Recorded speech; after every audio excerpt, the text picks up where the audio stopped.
اعوذ باللہ من الشیطان الرجیم بسم اللہ الرحمن الرحیم الحمد للہ رب العالمین وصلی اللہ علی سیدنا محمد وآلہ الطیبین الطاہرین۔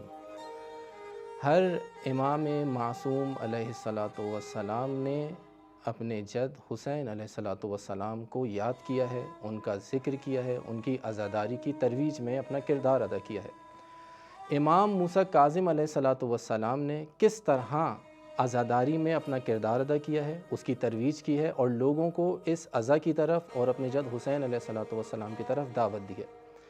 اس مقام پر امام رضا علیہ السلام فرماتے ہیں کہ جب محرم کا چاند نمودار ہوتا اور میرے بابا مشاہدہ فرما لیتے تو میرے بابا پر ایک رقت کی کیفیت طاری ہوتی۔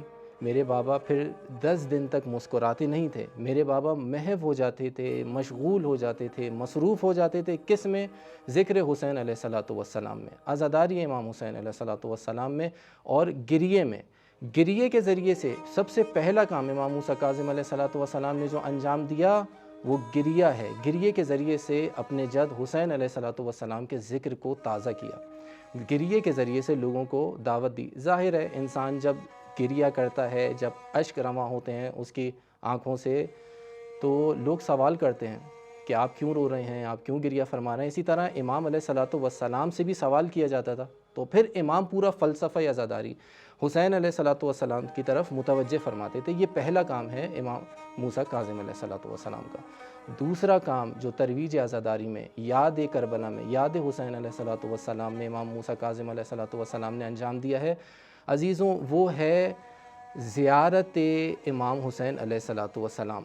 زیارت کی طرف متوجہ کرایا لوگوں کو۔ اور کیا فرماتے ہیں امام علیہ السلام؟ فرماتے ہیں ادنا ما یصاب به زائر الحسین بشاط الفرات اذا عرف حقه ومعرفته وولایته ان یغفر له ما تقدم من ذنبه وما تأخر۔ امام علیہ السلام فرما رہے ہیں کہ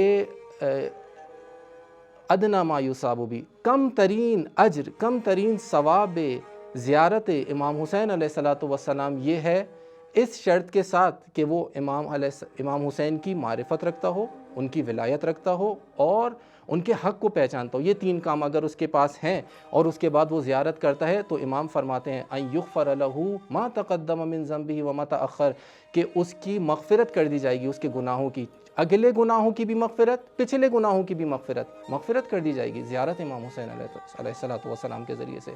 تو امام موسیٰ کاظم علیہ السلام نے متوجہ کرایا، یعنی شوق دلا رہے ہیں کہ دیکھو تمہارے گناہ معاف ہو جائیں گے، کہ دیکھو اگر تم یہ کرو گے تو تمہارا بیڑا پار ہو جائے گا۔ اس طرح سے متوجہ کرایا تاکہ تم جاؤ زیارت کرو۔ اور آخری اور تیسرا کام امام موسیٰ کاظم علیہ السلام نے ترویج عزاداری میں، یاد کربلا میں، یاد امام حسین میں کیا کیا عزیزوں؟ وہ ہے امام نے شوق دلایا لوگوں کو کہ وہ اپنی استطاعت کے مطابق جتنا ہو سکتا ہے اس عزا کے لیے خرچ کریں۔ اگر اس عزا کے لیے ایک انسان خرچ کرے گا تو پھر یہ عزا، یہ عزاداری، یہ حسین علیہ السلام اس کو بھی بچائیں گے، اس کی نسلوں کو بھی بچائیں گے، اس کی دنیا کو بھی سنواریں گے، اس کی آخرت کو بھی سنواریں گے۔ وہ کیسے؟ وہ ایسے کہ جب منصور دوانقی نے جبری طور پر امام موسیٰ کاظم علیہ السلام کو یہ حکم دیا جبری طور پر کہ آپ اپنے اس روز آپ اپنے گھر میں رہیں گے، ایک مخصوص روز تھا، اس میں آپ اپنے گھر میں رہیں گے اور کچھ لوگ ایک بڑی تعداد میں آئیں گے، آپ کو ہدایہ اور تحفے تحائف دیں گے، وہ آپ قبول کر لیجئے گا۔ امام اپنے گھر میں تشریف فرماتے، ایک قطار لگی ہوئی تھی، لوگ آ رہے تھے، تحائف تحفے دے رہے تھے۔ آخر میں اس قطار میں اس میں ایک شخص تھا جو ضعیف العمر تھا۔ جب وہ آیا تو کہنے لگا اے فرزند رسول، مجھے دینے کے لیے آپ کو کچھ تحفے یا تحائف یا کچھ ہدیہ تو میرے پاس نہیں ہے مولا، میں فقیر ہوں، غریب ہوں، لیکن مولا میرے پاس آپ کو ہدیہ کرنے کے لیے امام حسین علیہ السلام کے اشعار ہیں جو میں لکھ کر لایا ہوں اور چاہتا ہوں آپ کو ہدیہ کروں۔ امام نے فرمایا امام نے بارک اللہ فرمایا بتاؤ کون سے شعر ہیں؟ اس نے شعر پڑھے۔ جب اس نے شعر پڑھ لیے تو امام نے اپنے غلام کو بھیجا اور کہا جاؤ منصور دوانقی سے جا کے پوچھو ان ہدایہ اور تحائف کا کیا کرنا ہے۔ جب وہ غلام گیا اور واپس آیا تو اس نے کہا کہ منصور یہ کہہ رہا ہے کہ جتنے بھی تحائف اور ہدیے ہیں یہ آپ کے ہیں، یہ آپ کی ملکیت ہے۔ جیسے ہی امام نے یہ سنا تو اس ضعیف العمر شخص کی طرف اشارہ فرمایا کہ یہ تمام تحائف تمہارے ہوئے، تو اب یہاں پر سوال ہے کہ اتنی بڑی تعداد میں جو تحائف تھے، ہدایت ہیں، امام نے اس ضعیف العلم شخص کو کیوں دے دیے؟ عزیزو اس لیے دے دیے کیونکہ اس نے امام حسین علیہ السلام کے اشعار کو یاد کیا ہوا تھا، امام حسین علیہ السلام کے اشعار کو لکھا ہوا تھا، پھر امام کو سنائے تھے۔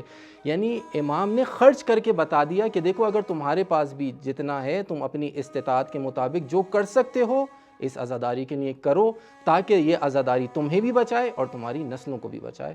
وصلی اللہ علی سیدنا محمد و آلہ الطیبین الطاہرین۔